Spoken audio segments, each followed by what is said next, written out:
Hello বন্ধুরা, কেমন আছো তোমরা সবাই? চলে এসেছি নতুন ভিডিও নিয়ে পোলট্রি ফার্ম সম্বন্ধে। ঠিক আছে, আজ আমাদের 6 দিন।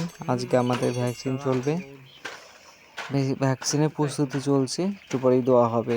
বলে রাখি ভ্যাকসিন সম্বন্ধে, ভ্যাকসিন হচ্ছে দেওয়াটা খুবই জরুরি, কারণ ভ্যাকসিন দিলে অনেক রোগের প্রতিরোধ করে। যেরকম একটা হচ্ছে রানীক্ষেত এমন একটা রোগ যেটা মানে যদি একবার যদি চলে আসে পোলট্রি ফার্মে, কিছুতেই তাকে সারানো সম্ভব নয়। ঠিক আছে, যতই তুমি মেডিসিন দাও, ভেটেরিনারি শপ থেকে নিয়ে আসো মেডিসিন, কিংবা ভেটেরিনারি ডক্টর দেখাও, তাতেও কিছু হবে না, কারণ এমনই একটা রোগ। তার জন্য এর প্রতিরোধ হিসাবে জন্য আমরা ভ্যাকসিন দেব। আর সেন্ট্রাল গভর্নমেন্ট তো আগেই বলে দিয়েছে, গভর্নমেন্ট মানে ভ্যাকসিন দেওয়াটা পোলট্রি ফার্মে বাধ্যতামূলক, এই রানীক্ষেত যাতে রোগ না আসে তার জন্য। রানীক্ষেত ছাড়াও আরও রোগ আছে বিভিন্ন রকমের, তাদের জন্য প্রতিরোধ হিসাবে ভ্যাকসিন দেওয়া হয়। আর ভ্যাকসিন তুমি পেয়ে যাবে, ঠিক আছে, যে কোনো ভেটেরিনারি শপে, বা যদি ভেটেরিনারি কোনো ডাক্তারের সাথে তোমার যদি চেনাশোনা থাকে বা তার পরামর্শে তুমি ভ্যাকসিন নিয়ে আসতে পারো, কোনো অসুবিধা নেই। আর ভ্যাকসিন আনার সাথে সাথেই ঠান্ডা জায়গায় রাখতে হবে, বিশেষ করে বরফের দিয়ে যদি রাখো তাহলে ভালো হয়। আর এর কারণ হচ্ছে ভ্যাকসিন তুমি যদি গরমের জায়গার মধ্যে রাখো তাহলে তোমার ভ্যাকসিনটা নষ্ট হয়ে যাবে। তার কারণ হচ্ছে ভ্যাকসিনের মধ্যে তোমার হচ্ছে লাইভ ব্যাকটেরিয়া থাকে। ভ্যাকসিন তো ব্যাকটেরিয়া হচ্ছে দু রকমের, একটা হচ্ছে ভালো, একটা খারাপ ব্যাকটেরিয়া। যে ভালো ব্যাকটেরিয়া সেগুলো রোগ প্রতিরোধ করে। সেই সেই ব্যাকটেরিয়াগুলো তুমি যদি গরম জায়গায় যদি রাখো ওই ভ্যাকসিনটাকে, সেই ব্যাকটেরিয়াগুলো মানে ভালো ব্যাকটেরিয়াগুলো সে নষ্ট হয়ে যাবে। তাতে তোমার যতই তুমি ভ্যাকসিন দাও না কেন, তোমার কোনো কিছুই লাভ হবে না। তার জন্য ভ্যাকসিনগুলোকে ঠান্ডা জায়গায় রাখতে হবে। যতটা পারো তুমি একটা কোনো বোতলের মধ্যে রাখলে, সেইখানে তুমি বরফ দিয়ে ঢুকিয়ে রাখলে, মানে বরফ দিয়ে রাখলে তাহলে ভালো হয় ভ্যাকসিনগুলো, তাহলে ভ্যাকসিনগুলো নষ্ট না হবে না। আর ভ্যাকসিন সবসময় এই গরমকালে ঠান্ডা অবস্থায় করতে হবে। তুমি যদি খুব সকালে করতে পারো ঠান্ডা অবস্থায় তো ভালো করো, আর না হয় তো তুমি রাতের দিকে করতে পারো, তখন মানে একটু ঠান্ডা থাকে। বিশেষ করে গরমের সময় তুমি কখনোই ভ্যাকসিন করবে না, ঠিক আছে?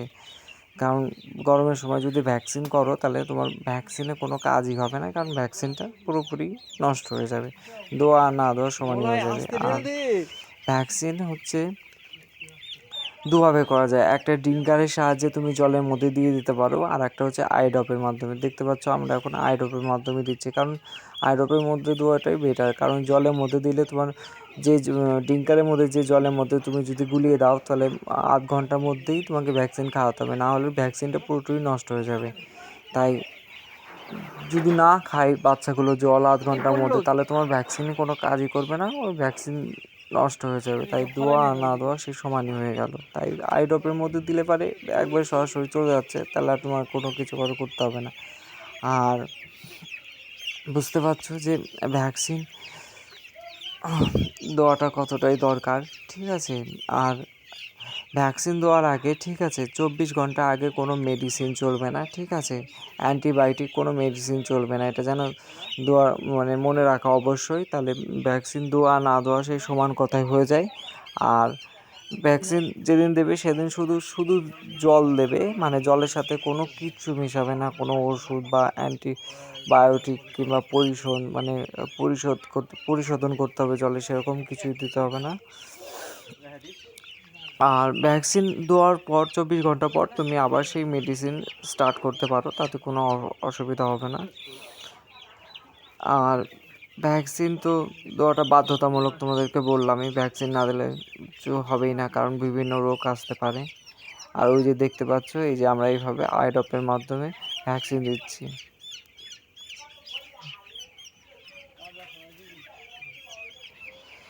আর ভিডিওটা যদি ভালো লাগে, লাইক, শেয়ার, কমেন্ট, সাবস্ক্রাইব করে দিও। আর যদি কোনো পোলট্রি সম্বন্ধে আরও কিছু আপডেট পেতে চাও, বা পোলট্রি সম্বন্ধে আরও মানে ভিডিও পেতে চাও, তাহলে আমাদের এই চ্যানেলটাকে লাইক, শেয়ার, কমেন্ট করো, ঠিক আছে? বলো যে আর কি মানে পোলট্রি সম্বন্ধে জানতে চাও, তো আমরা অবশ্যই ভিডিও বানিয়ে বলবো তোমাদেরকে। আজকে বলে রাখছি এই পর্যন্তই, ঠিক আছে? দেখতে থাকো, দেখা হচ্ছে পরবর্তী নেক্সট ভিডিওতে।